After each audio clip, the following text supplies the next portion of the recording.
Hi guys. So today I'm going to come at you with something that occurred to me as I was reading some of my writing clients' words for the week. And this happens frequently. And so I thought, I want to share this. Okay, so one of the great writing teachers of our time, Robert McKee, was sharing something that I've realized is in all sorts of writing work, probably yours too.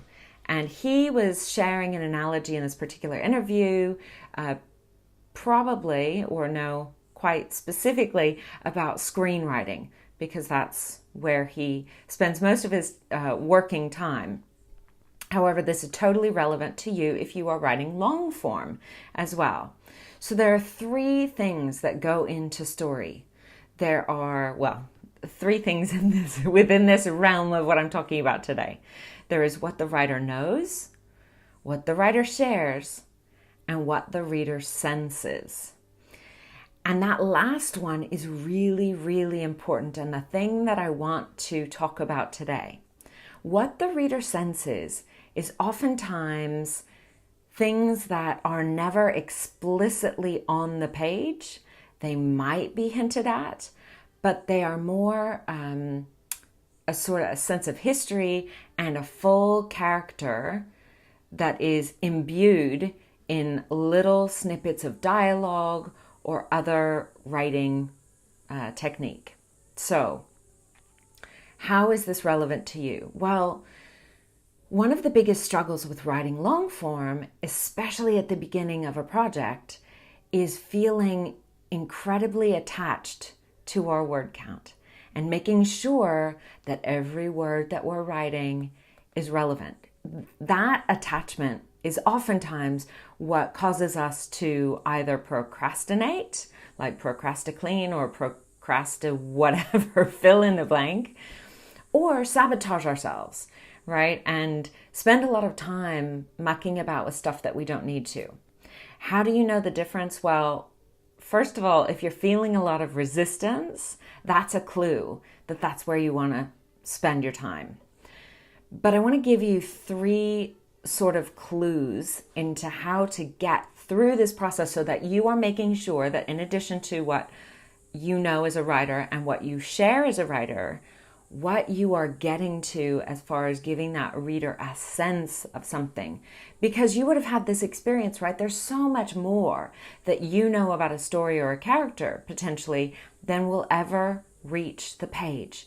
And that's a good thing, but we want to find that balance, see? And having all of these details sort of front of mind or front of heart is imperative while you're writing a story. So how do you do that?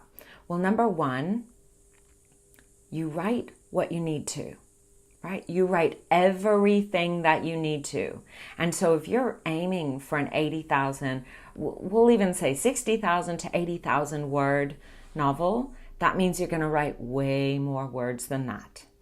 Because of course, as I always go on about, nobody is saved from editing. Everybody will edit, and so it's okay to quote unquote overwrite.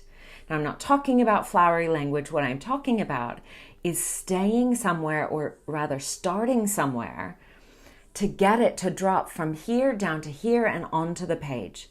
Important for you and then eventually for your reader.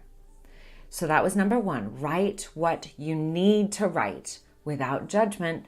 Just start writing there. Number two, go deeper. Get it all out. It does not serve anyone to have a lot of it stuck in here.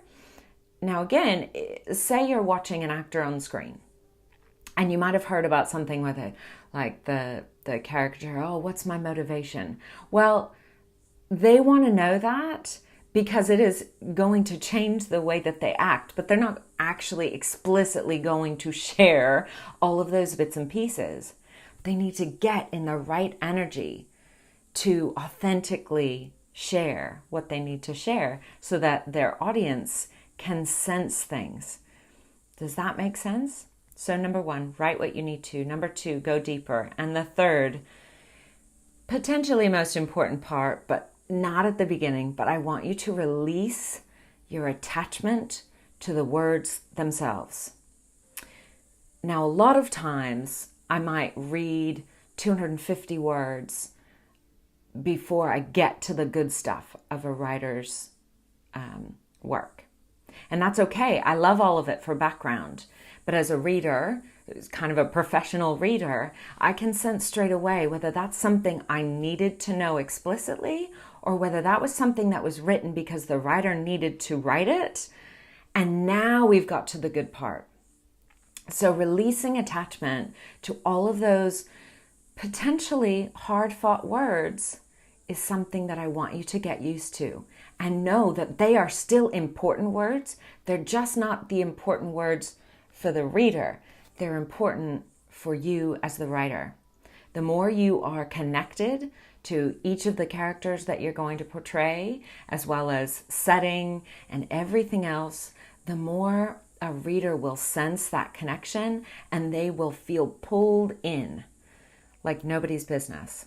But you need to write what you need to, but it will not end up all of those words in the story. So if you've ever heard that phrase, kill your darlings, and I might have mentioned it before myself, that's a little bit what we're talking about. Sometimes it's because you've written a passage and it's beautiful, it's magnificent, but it's not needed for this story for the reader. And sometimes it's not a beautiful passage, but it's just a series of words and a lot of background that are imperative for you as the creator to get down in physical form to really lock in to that character. But the reader doesn't necessarily know that because maybe it's background on a support character.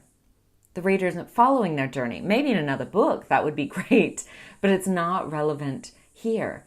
And yet, it was totally imperative that you as a writer write those words. Okay? So that's it. Write what you need to and fully surrender to that. Number 2, go deeper. Don't back away when you get to something, second guessing whether or not you need to share this. We're not even up to that stage yet. And number 3, release your attachment to the words themselves. Some will stay and some will go. And that is totally fine. Every word you've written needed to be written, because here's what I know. Writers write and they keep writing, and they need to write way more than will ever see the light of day. Not because they're not valuable, valid words, but because they're not actually a necessary part of the story that they're sharing. So that's it for today. I hope that you got something out of that. If you have any questions, as per usual, leave me a comment below or send me an email to anjanette@storyaslife.com, because you know what? You have a story to tell and it is time to tell it. So until next time, I'll see you.